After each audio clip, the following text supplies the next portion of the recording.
bonjour Sylvie. Bonjour. Donc nous sommes présents au festival et donc est-ce que vous pouvez nous dire dans quel contexte avez-vous réalisé ce livre? Oui, bien sûr. Donc en fait, le livre a été réalisé à la suite d'un voyage que j'ai fait dans des Andes à l'Amazonie en passant par l'île de Pâques. Donc je suis journaliste pour un magazine qui s'appelle National Geographic.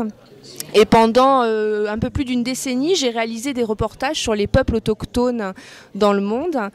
Et en fin 2008, j'ai décidé de prendre une année sabbatique pour partir à la rencontre de peuples amérindiens en Amérique du Sud et prêter davantage l'oreille à ce que ces populations avaient à nous dire et éventuellement à nous apprendre. Donc je suis partie sans itinéraire préétabli, sans obligation de compte-rendu, ni contrainte de temps. Et l'idée était vraiment de laisser le voyage se dérouler au fil des rencontres et au gré de l'intuition. Donc mes pas m'ont mené des Andes à l'Amazonie, en passant par Rapa Nui, qui est le nom autochtone de l'île de Pâques. D'accord, et vous pouvez nous parler un peu plus des propos du livre?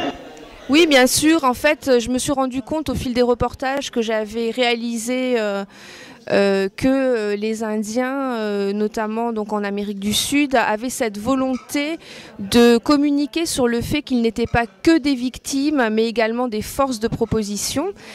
Et donc le propos du livre, eh bien, c'est de montrer aux gens que ces populations, en alliant sagesse ancestrale et technologie, parviennent à relever des défis contemporains et que leurs initiatives créatives peuvent nous inspirer à nous occidentaux.